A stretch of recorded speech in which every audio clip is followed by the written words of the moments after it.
Hello, lovelies. Welcome to another episode. I am so excited for today. We have a very special guest, and his name is Richard Heller. We have a wonderful conversation about men in relationship and how they show up. Sometimes might be considered toxic and not helpful for creating a successful relationship. And some of the takeaways were that some of that interaction might be misinterpreted and how different partners might experience a relationship differently. And so, listen to the conversation. There are some great takeaways for how to communicate better if you are the communicator, the sender of the message, and how to receive that better if you're the partner so that you can line up, communicate better, connect more, and collaborate in a way that serves you. Perfect conversation for the holidays as there are a lot of activities and festivities going on, and you might need this to stay connected and have a wonderful holiday season.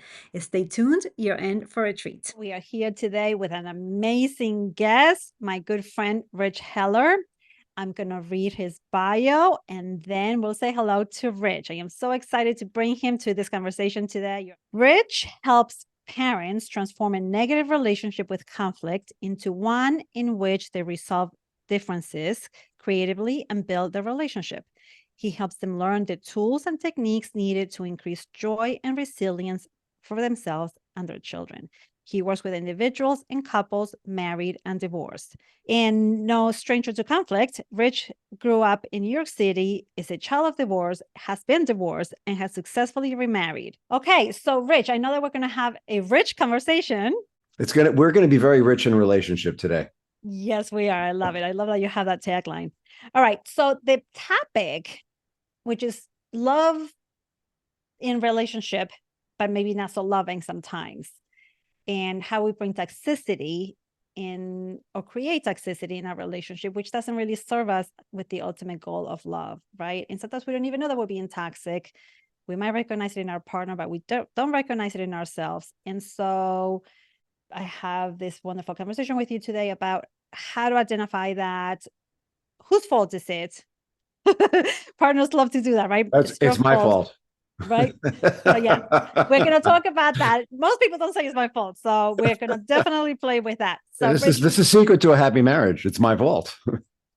I think because men are so goal oriented and very often the goal is I want to be right. It's not a bad thing for us to learn to say. And maybe it's not my fault. Maybe a better way to put it would be my fault is kind of a joke. I'm responsible. right. You know, I have a if part it's in not it. working, I'm responsible. Right. If it is working, yeah, I might have a part in it, but I honestly, 9 times out of 10, I will actually give my wife more credit because she is far more skilled at relationships than I am. Mm, well, that's nice. That's very generous. A lot of people are not like that. So Well, usually I both think are. because women are far more skilled at relationships, and we're going to get to talk about that some more. Yeah, totally. Exactly. So I know that you specialize in working with men, even though we said here that you work with individuals, couples, married and divorced, but your cup of tea nowadays is men. Tell us a little bit more about that, if I'm capturing that right. I work as what's called a parent coordinator. So I work with couples in the court system as a parent coordinator because I'm a trained mediator. And as you know, I also work with couples who come to me because they're trying to figure out how to stop having a toxic exchange and start having a positive exchange. And once they have a positive exchange, once they can talk about differences without being triggered and explosive, without being toxic, which is what we're going to talk about today, then they can do the real work with a therapist, like yourself.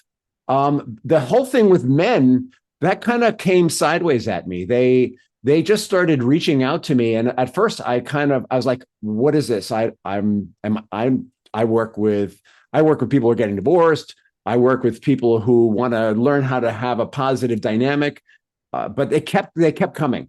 And so last year I spent 3 months really learning, studying, digging deep, looking at my own marriage, and working with these guys. And so I have a whole program that's focused around these guys who think that they come to me like innocent victims. But, we all know that there are no innocent victims when it comes to marriage. I love how you brought that up because before we started recording, you mentioned how they come, the feeling that they have, and it's victim slash also what, like very accountable or very like at a loss. They're interested in creating change, right? So what is it that you call it? They want to do what? Well, they want to save their marriage. So good. But when the program's called the Unbreakable Husband Program because it's kind of got like a masculine appeal. But many of them feel broken. They call me and they feel broken. They've done everything they think they're supposed to do to save the marriage, and the more they do those things, the worse it gets. That is awesome. So if can you go there and tell us some of the things that they do that they think are helpful that actually works against them? Yeah, for sure. There's a huge list, but it boils down to two things. The first is that men, there's a difference between the way men's brains and women's brains are wired, right? This is like studies going back 20, 30 years. I don't know why we don't talk about them today. It's like it's not out there in public, but the research was done. We know. Yeah, and we can talk about that more, but on a basic level, what it means is that guys are super goal oriented. Like this is not going to be a big surprise to any woman who's listening to this show. Guys are super goal oriented, and when they see a problem, what do they want to do? They want to fix it. They want to fix it without thinking about what that fix is going to do to anyone or anything around them. They're not where we men are generally not very. I'm going to call it ecological in our thinking. We always think about the repercussions and reverberations. And so when we see there's a problem in the marriage, we start taking very focused actions that don't always take into consideration all the players or even necessarily the needs, and so that's the central problem. And then there's their reaction when that doesn't work, which is 9 times out of 10 frustration and anger and then blame. Yes. And that's one of the main complaints that women or the feminine energy partner would say, which is they don't listen to me, they don't listen to my feelings, they don't accept me, they just want to fix it, right? I mean, this is an old thing that we hear all the time about relationships. They just want to fix things, right? And when women or that energy does not allow the fixing to happen, it has an effect on the man too, or the masculine energy, right? And so we could talk about that too, the impact of that. Yeah. And so when the man is operating from that energy and the impact is the other person doesn't feel heard or understood, or it has a negative impact on them, that's where all this stuff starts to happen, right? So you wanted to say more about that, I think, right? Yeah, well, actually, I just want to acknowledge the way you're taking that from a man-woman dynamic to male and female energy dynamic. And I'm often very conflicted about how to talk about this because for me, it's about the way the brain is wired. And so let me just throw this in there. All right. Please. It's about brains that develop in bodies high in estrogen and how brains develop in bodies that are higher in testosterone. And there are guys who have higher levels of estrogen and lower levels of testosterone. And there are women who have higher levels of testosterone and lower levels of estrogen. So I think it's very fair to say this is not strictly what organ were you born with? Exactly. So if I have a tendency to talk in terms of men and women, and you're in a same-sex marriage, and one of you is leaning more into being goal-oriented, and the other is leaning more into being more ecological, and just translate what I'm saying into those terms. Very good. I love that. So here we have the masculine / man thing going. And that's the person that you generally work with, usually men. They want to fix things. They want to be helpful. They want to fix their marriage, but their approach doesn't necessarily work. They have some kind of a reaction. The one that I see the most of is kind of the nice guy approach. And that's where men, in an effort to not be toxic, there's that whole idea of toxic masculinity out there, not be very aggressive and I am what I am and that stuff. They're bending over backwards to do, basically they're replaying what worked when they were in the in love stage, except they're not in the in love stage. So they're just doing everything they can to please their wife, but it's not what she wants. That's not what she wants at this phase. In the in love phase, that worked great. But in this phase of life, when there's children involved, she wants more than that. And so they're trying so hard and they're being really nice. And part of the reason why it's not working is underneath it, we could handle this one phase at a time, one's area at a time. Underneath it is this growing frustration for the guy. And the guy is like compartmentalizing it and being nice and being nice. But you see, women, brains that evolve in bodies that are high in estrogen are far more aware of micro expressions in body language than brains that evolve in bodies full of testosterone. And so what those nice guys don't know, quote, nice guys don't know, is the women are sensing those emotions. And so no matter how nice they are on the surface, they're sensing that underneath it, there's something else happening. And it's very hard to feel safe or receive that nice guy stuff. It's hard to trust it when you sense that underneath it is that frustration. When you sense there's a drive, that the nice guy thing, it isn't that authentic, oh baby, I love you so much, I'd give my life for you experience of in love. It feels like what? A manipulation. Excellent. Very good. Yeah. And it's interesting that we started with the nice guy syndrome, because a lot of times when I'm working with couples, that might be there if I talk to the guy by themselves, they might show up that way. Like they're trying everything. They're super nice, right? And like nothing's working. And then when they're together or when I meet with the woman, very different story. And it doesn't look like the nice guy. Yeah. Right? And so that's why the toxicity thing might come in.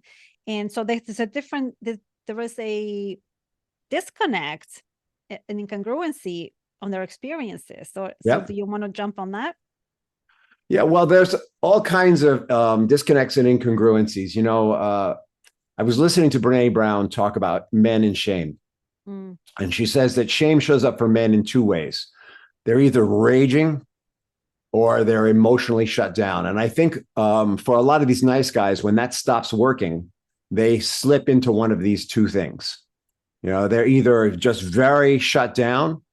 And I'm sure we've both worked with guys who are like that, who are very emotionally in control, emotionally locked down. But again, their wives can sense what's going on underneath it, even though the facade seems very controlled and presentable from a social point of view. Their partner can sense what's happening underneath. And then, of course, the raging guys, well, that's what we define as toxic masculinity today. Those guys who are just all over the place, very intense, who say whatever comes to their mind, who don't have any concern about equality. What's really interesting with that is that those guys show up aggressive. Their approach is so intense and so heightened. They don't realize how scary that is for the other partner to receive if they're the softer partner.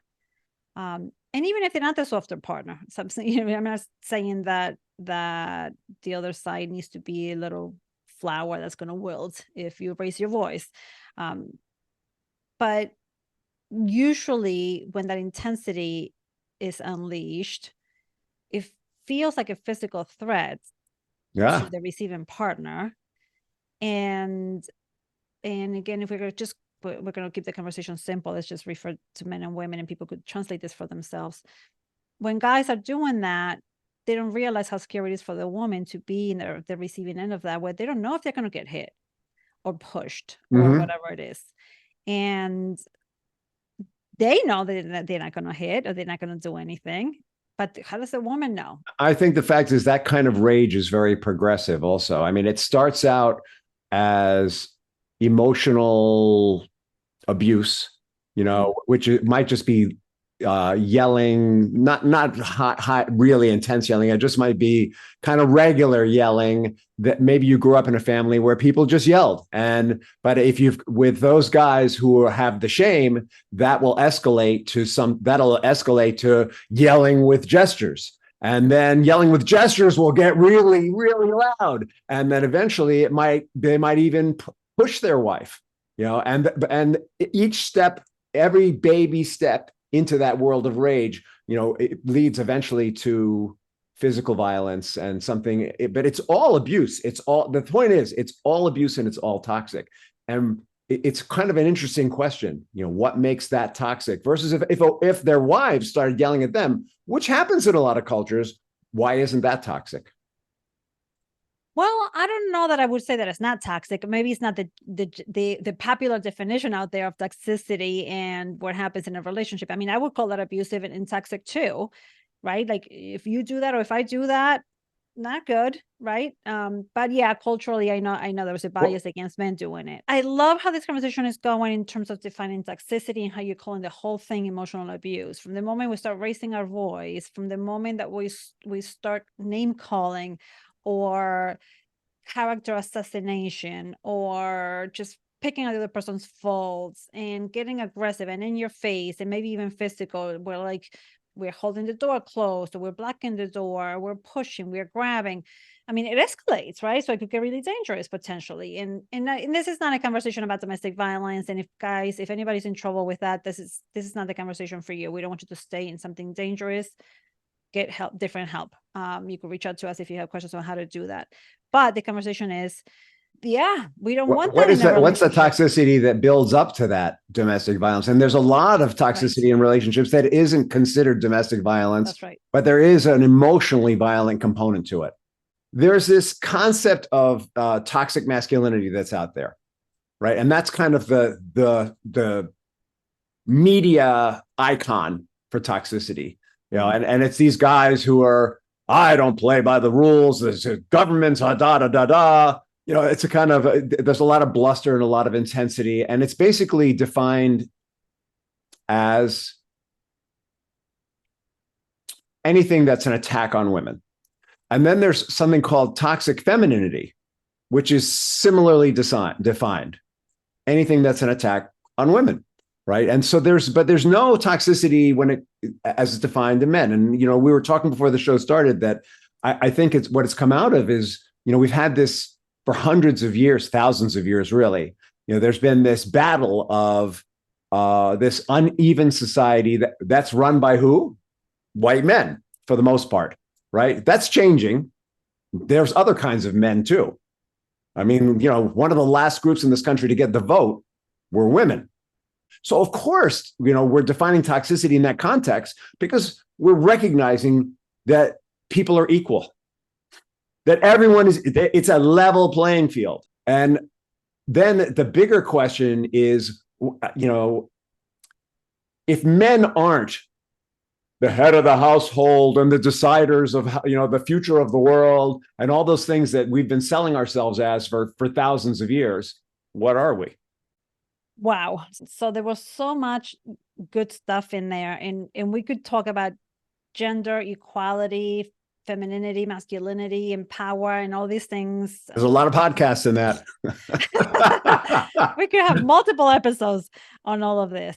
If women are trying to own their equality and gain that respect and that level of power to be equal, and the way to do that maybe hasn't been done well over the past few decades. I think it's been done terrifically well, but the context has changed. So it's now something new needs to emerge. So what we're saying is that if there was an inequality and the world was run by men, primarily white men, and eventually women are like, wait a second, and they started elevating. In that elevation, yes, we've done a fabulous job of getting elevated, but it created a disconnect between men and women in their relationship, right? So that's what I'm trying to get to. And so, yes, we're amazing, but in owning that, it dislodged men, and men haven't been able to regroup in a proper way. So dislodged from the high and mighty and controlling, but hopefully into a better position, which we're still trying to figure out, right? And that's what we're seeing in the primary romantic relationship, where that power is weird. And that's where a lot of the conflict is happening between men and women, aside from the fact that we have very different brains, very different everything, and very different physical makeup, the way that we process information and everything else, that creates all these disconnects, right? And then it leads us back to the misinterpretation of all those interactions and where the toxicity builds. So anything about how to mitigate that discrepancy so that we could all be empowered and not do it in any funky way, where we at the end of the day we're still not united. How to mitigate the discrepancy. I think that as we acknowledge that men and women are equally empowered, but in different ways, right? I mean, we're wired differently, Sure. right? The beauty of that is that we get to recognize that women bring solutions to the table that men haven't allowed, right? When you think about men as being very goal-oriented and linear and not ecologically minded, and then you look at the state of the planet, the relationship we have with the planet, it's like it kind of makes sense that the polar caps are melting and the sea is rising, and and women bring in the opportunity to rebalance that, right? As we allow women to lead in their strengths, I got a dog invading me. As we allow women to lead in their strengths, and allow them to bring that strength of being ecologically or environmentally minded. I was talking about that first socially, but you can apply that to the planet. Then there's an opportunity to really start to look at things. And I think it's really interesting. The rise of the environmental movement came at the same time as the women's movement, as women became more empowered. Right? It's no accident in that. Beautiful. So the question then is, if you're a man, what is your role now? If it isn't to be father knows best or whatever ancient television show you want to reference, the question is, what does it mean?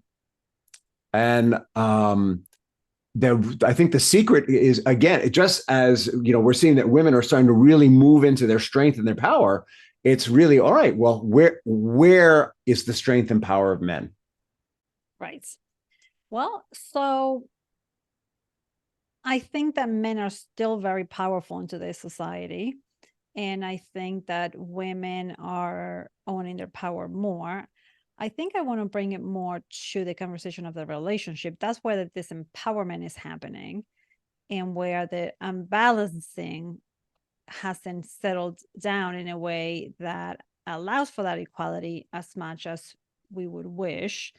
And so people or partners are operating from like, yeah, we're equals, supposedly, right? They're operating from like, we're equals, but there's a power struggle. Always.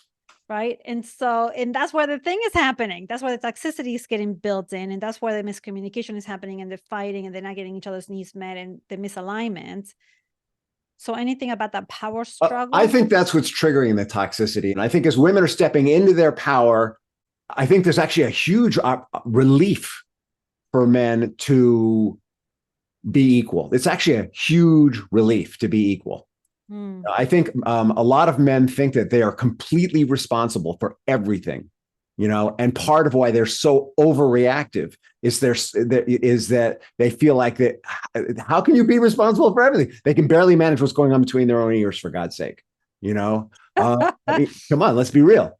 And so there's a huge opportunity here for guys to just go, oh, thank God I have a partner, Not even a partner has strengths that I don't. How cool is that? Instead of, why can't she see it my way? There's a huge opportunity just in that. That's like the first part is, to relax back into that position of, what does it mean to be a partner? What does it mean to be an equal? As you're speaking, I'm hearing all these different voices of all my clients and all the different ways that all this stuff plays out, and just so much. And we could go in any direction with all of this. How do we define a man? And then what does it mean to be equal? So there's so much, right? So go right ahead.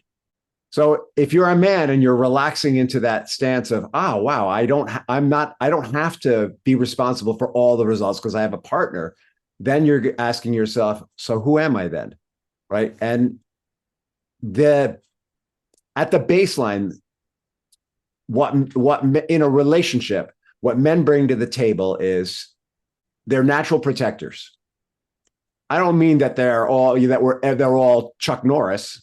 I was going to say Bruce Lee, but I don't mean that they're all Chuck Norris. You know, I don't mean that all men are fighters, are physical fighters, but men have as part of their wiring, they want to make it safe any way they can. Well, they think, my job is to make sure that everything is as safe for my family as possible. So I've worked with men who, for them, that shows up as I really need to monitor my kid's phone because I need to know at 12 years old who she's interacting with. And, today, thanks to what's going on with Israel and Hamas, there are dads who are removing apps from their children's phone because they don't want them to see people being killed. Because this stuff is being put out through the internet. And that's legit. That's legit protection.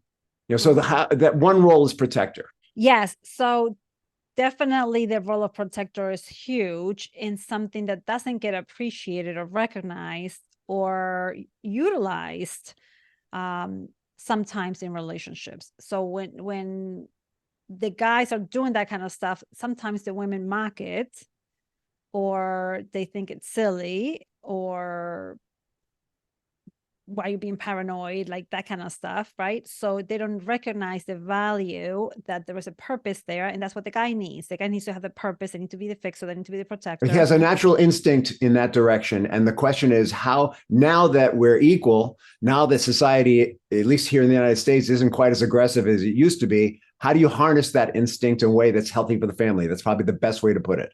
Not that women can't protect, not that women aren't aware of these things, by the way. Like I know some fierce women. Fierce. Oh, and if you threaten that child, a mother will step in for that child like no one else. So I want to be really clear. I'm not saying that men are unique in this, but I am saying that they have a natural instinct in this area and we want to harness it. Can I tell you a story to illustrate this? Sure. You're going to love this one. Tell me. Right? I have a couple I'm working with where the mom is South African, the father is African American, divorced. One child between them. He is so angry with her, so angry with her. She is doing her best. She feels like a single parent. Got her kid enrolled in a school. His beef with her is that she is whitewashing her child, not allowing her child to be in touch with her cultural roots. And finally, this opportunity came up for them to work together, where she harnessed his strengths, and he willingly allowed her to, where the child 3 times or 4 times was openly discriminated against by the other kids. First, these kids said, I think the kids said, you can't play with us because you're too fat. And the next time they said, you can't play with us because you don't have any siblings. And the next time they said, you can't, kids can be nasty. And the next time they said, you can't play with us because your hair is different. She's got dreadlocks, or not dreadlocks. She's got braids, weaves. And the mom is going to the school and complaining, going to the school and complaining, going to the school and complaining. And they're saying, kids are just nasty. Finally, she turned to this guy who was so mad at her and said, I don't know what to do. And he says, this is what's going on. And he was like, what? And he, by the way, he's an educator, right? Love it. He's a dean in a satellite school. And he stepped in and he was ferocious. He sat the principal down and said, you and I know what the proper response is to this. And I can't believe you're not doing anything about it. How is it that we're finding this out through our child? How is it that the mother of the child who said that to my daughter hasn't been alerted? I'm going to bring in the superintendent, right? He was amazing. He was amazing, right? This is like kind of a great example of how when even in this divorced couple, that's in high conflict, when she realized this is his strength, this is what he knows about. He went in and advocated for her in a way that she just couldn't. And the results are yet to be seen, but already things are changing. Very, very nice. Yes. So to that point, when we do allow us to lean into what we're best at, as opposed to trying to be it all, right? So if these are my characteristics, these are my strengths, I don't have to try to do all of these things also. If you're much better at that, let's use your strengths and let's use my strengths and let's create a much better whole. And what's really interesting is there was something about his masculine anger that made them jump that was totally different than her feminine anger. And she was pissed off, let me tell you, and rightfully so. That child was being abused, and they would not listen to her. But when he went in with his degree and his intense I am not going away until you fix this vibe. All of a sudden, things started to Well, change. see, that's a different conversation. That pisses me off now. Yeah, well, now we're talking about not only men and women, we're talking about class and race. Oh, there's all kinds of things in there. So yeah. Yeah. Thank you for that example. Get me riled up. But I was so proud of them both. That's so lovely. They figured that out without me. I was like, oh, this is so cool. That is really good. Yeah. On the other side, I would say that it's also a role of men, and we don't do this very well, is to serve the family. That right. When men like to think, we used to think is, I'm the head of the household, I'm the leader, I'm charging forward for everyone. But real leaders, we're finding out, are serve the people they represent. Real leaders, are aware of the needs of the people they represent. Men may not be as good at figuring out what those needs are, and that's the beauty of the partnership. You can turn to your partner and say, "Hey, I'm not as good at this as you are. You like, how can I help better? Like, I don't understand our daughter. I don't understand her son. Help me to understand them. Help me to understand how I can be a better dad, or a better male-oriented partner, whatever, however you want to frame that. That's the beauty of partnership. That's so nicely said. Exactly. Right. So if we know that, okay, these are your strengths, you could fix things, you're protecting, you come up with solutions that might be very different than mine, but and then this is what I have to offer. And of course, I'm saying you the man and me being the woman. So what is the conversation? How do we complement each other? How do we utilize both sides of that in a way that serves the whole family? So if the role of protector is now in the form of not bringing out the fist, but rather serving the family, what would that look like nowadays in the modern society? Yeah, it's a great question. And I think the example that I gave really sheds light on it. I think when men step into the protector role from their predisposition or their ideas that were programmed into them, we're always on shaky ground, because let's get real. Most men today were raised in biased families. Maybe not misogynistic on the surface, but the bias was always present. And so we're all a little crooked on this. And so what was really cool about the example that I gave you is, she laid out the landscape for him, and let him know this is who you need to talk to, and let him know what had been happening, and framed it for him, and then allowed him to step in his strength. And in that environment, in a bureaucratic environment, that kind of strength and anger might even be appropriate. Like, bureaucrats will jump it's about the squeaky wheel in bureaucracy. This is a public school, not a private school. Yeah, in a private school, it's a whole different set of concerns.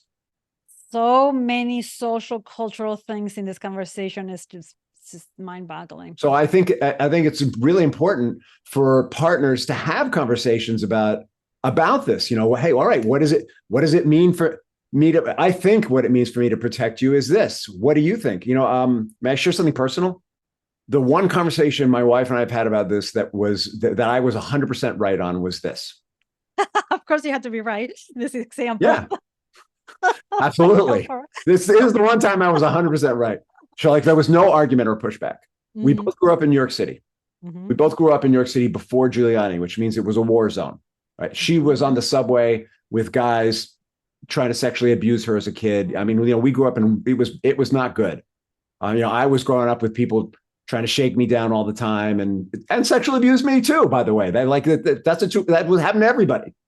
I've got 38 years of martial arts experience. I've taught self-defense. I've taught kids and adults martial arts, right? Nice. So I said to her, if we're ever walking down the street and something not right is coming towards us, something that looks threatening, you will please take our child and go to the other street and do whatever, other side of the street. You need to call for help, you call for help, but you will allow me to deal with this, because I have the training and I have the background, and you are a liability in that situation because you don't, right? And she's like, okay.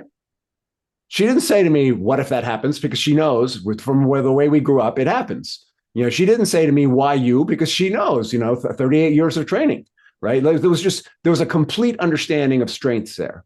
And I think for men, it's really important probably for women too. Given the scenario, please help me understand. Those are probably the three most important words you can have in a partnership. Please help me to understand. I'm a blank slate. Help me to understand. I love that.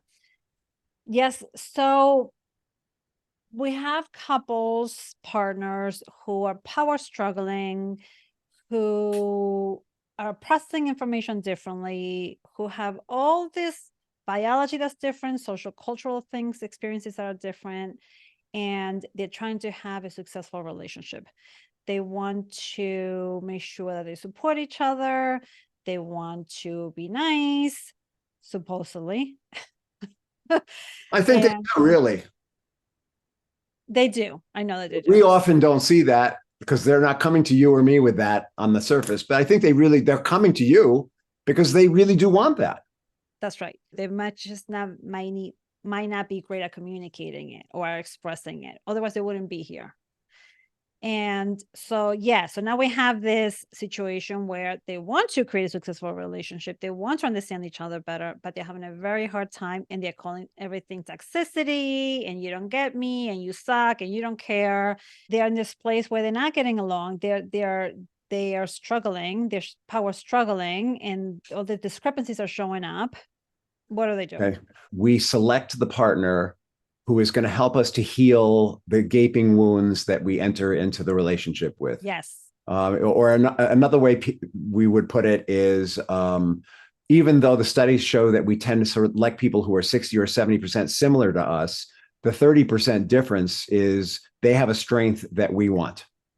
Wow, that's an interesting and beautiful way of saying all of that. Usually the way that I frame that is consciously we're similar in all these different ways, right? But unconsciously we have the opposite stuff, and that's where the attraction is happening. And we're not owning our strengths, so we have all that difference that we're not usually using as best as we can. So perfect, very good. And it's, when we're in that in love phase, everything feels safe and wonderful. And we think, finally, this is the person who can help us. We don't think. Let's go with your example. Unconsciously, a part of us says, maybe this is the one who can help me with this. Yes. Who will love me and make it safe enough so I can heal this. And so we've picked this person who's going to help us heal this part of ourselves, which is kind of unfair when you think about it. We all have some form of trauma without going into what trauma is about. To hope that your partner is going to help you heal that is kind of a tall order. I mean, that's kind of why we have Emma Viglucci's in the world. That's why we have licensed therapists, people who are trained in this to help with that. So it's kind of almost from the beginning, it's almost unfair. And that's when the toxicity comes in. And the toxicity is all the way we were taught to defend ourselves as children. The toxicity is all the things we learned from our families, it's things that worked for us when we were kids or in our family of origin that won't work in a partnership. That's beautiful. Wow. Yes. So a few things in there. I agree. So I call it, this is Mother Nature's way of making sure that we get now what we didn't get growing up, right? So like that unfairness in that match. But I also call our partner with a capital P. They're the most important person to help you evolve and grow and become your best self and stop leading with your defenses and and the things and the habits and all this stuff that doesn't serve you at the end of the day. So in that partnership, the way I like to frame it is not that they're responsible for our healing, but within our interactions, there's possibility for healing and evolving and growing. And so together we take care of each other in that way. And that's what's so beautiful about relationships, right? So that's what I help people see. And from everything you just said, you do as well. So when we operate from that place, then the relationship is a fertile ground for all that awesomeness. And yay, now we're no longer enemies. We're allies, right? So that's fabulous. And sweet. I love that you call it toxicity, all those defenses from growing up, all the ways that doesn't really work of taking care of ourselves. Perfect. That was so beautiful. Part of the thing that I work with the men on, the concept I give the men who I work with is that they need to approach their partnership like ballroom dancing. Oh, I love it. Yeah. I it's funny because most of them have never done ballroom dancing. Right. And I hadn't until my wife took me to learn. But my ballroom and dancer instructor said, "You're the lead, but you don't tell her how to dance. You know, Right. as the lead, you provide a frame, and you take predictable steps. You know, and she does whatever she wants with that." And the first time we went ballroom dancing, we did this. Where I was supposed to spin her out, and I was holding her hand, and the instructor said, "You know, you can let go of her hand; she will come back." And it was like Oh this. It was like man. this major relationship aha moment for me. Like I didn't even know I was doing that, you know. Ooh, And I just got but chills. I yeah, love it. right. But Hmm. Simone Asbeck, great dancer. She Oh, I does. know her. Yeah, Simone really broke it down for me. You know, she said, your job as the man is to offer a reference point, a frame, and your wife is going to do what she does. And you're going to allow her to do what she does and just trust that she will always come back to the frame. You know, and that's like that image. That's the image of masculinity today.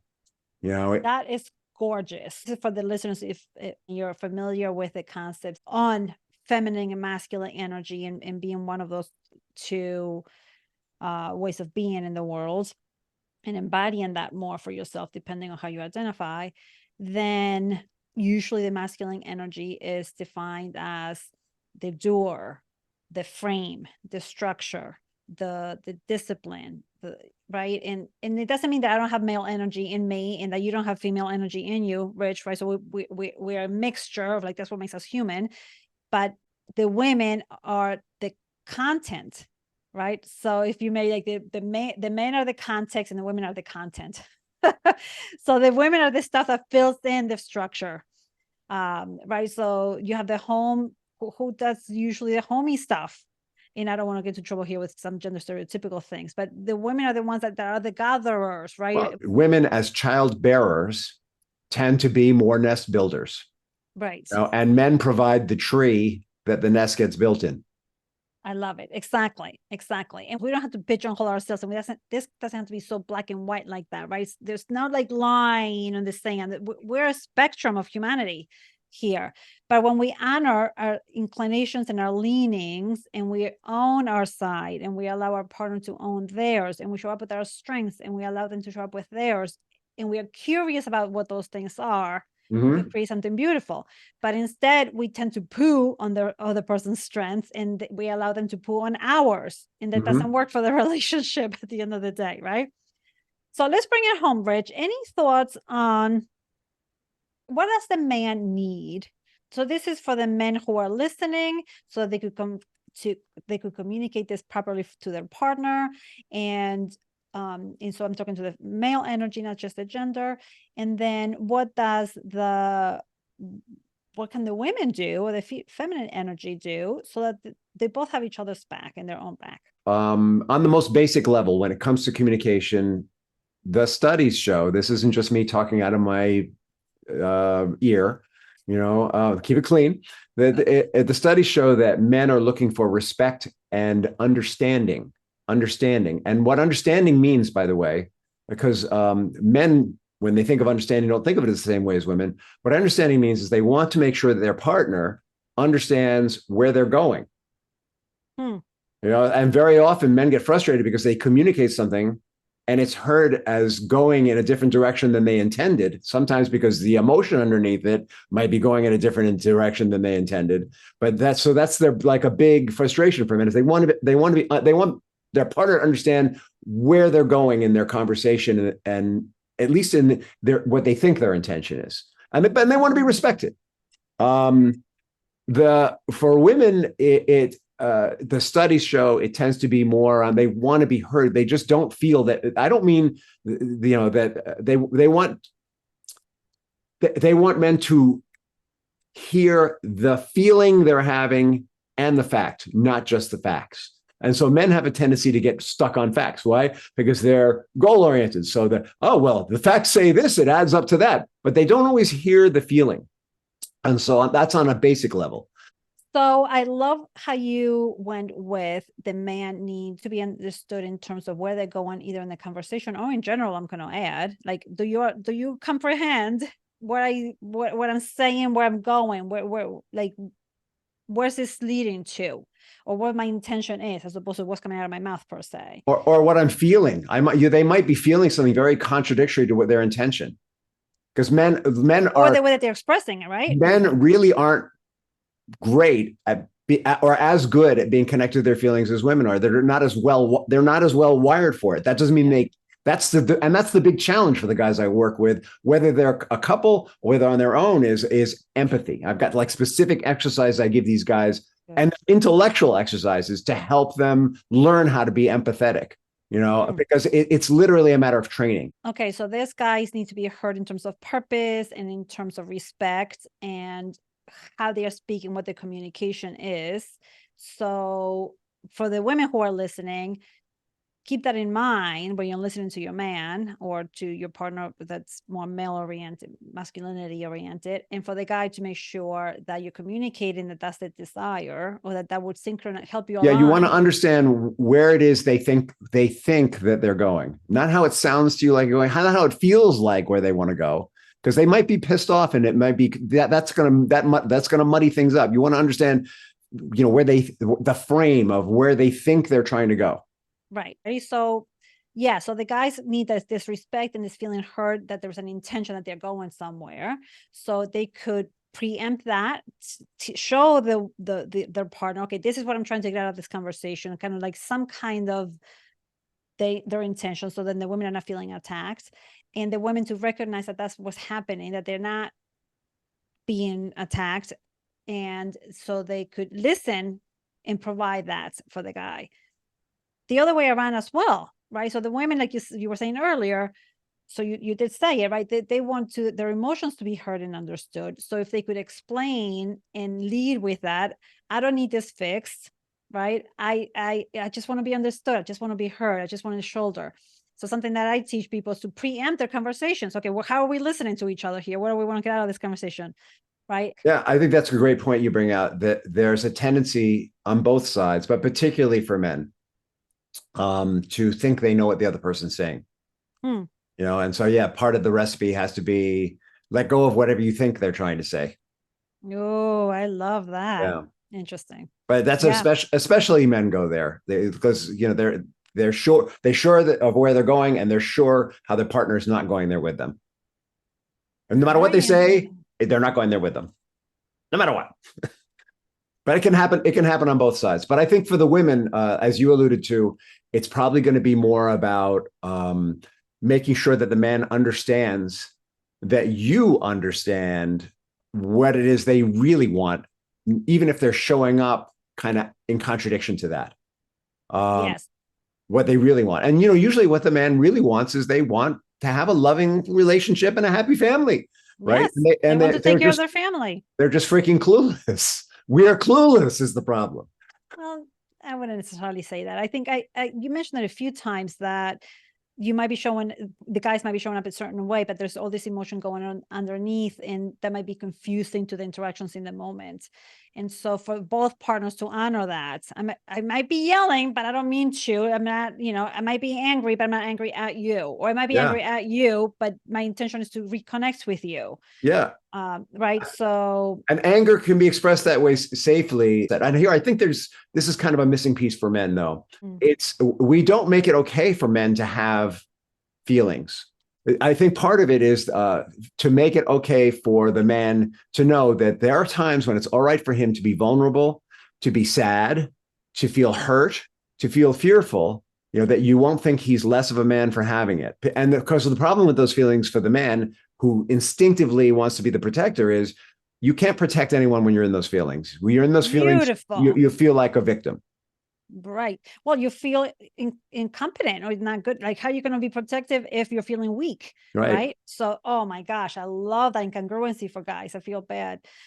I totally hear that. And I think that if as women, if we could have that compassion for how we might set guys up in that predicament, that we might get a lot more mileage out of the situation. Well, any last parting words that you want to say? I have a gift for any man or woman who knows a man who needs help or who wants help exploring what it means to be a man in 2023 going on 2024. I have this Unbreakable Husbands program, which has brought in men in all different stages of marital bliss or lack thereof. And I am giving away the first 2 weeks of this program as a gift to anyone who's interested. I'm sure that you'll find that in the notes. Perfect. Yes. So if you want to own your manhood more and serve your family with it more, and if you have a man who you would think would benefit from it, this is a very generous offer from Rich. I will put that link in the notes so that you could access it easily. And Rich, it's been a pleasure as usual. Our conversations are always so rich. And I really appreciate you coming to hang out with me and sharing your wisdom in this podcast. It's such a pleasure. And thank you so much for having me on the show. And congratulations on your podcast. And I adore you. I love the work that you're doing. I so appreciate you. And I know that you're helping so many people by doing this. And that's really what we're in this for. Thank you so much, Rich. You're amazing. Thank you so much for coming today and for sharing time with me. And I will see you soon. And for the listeners, I will catch you at the next one. Bye.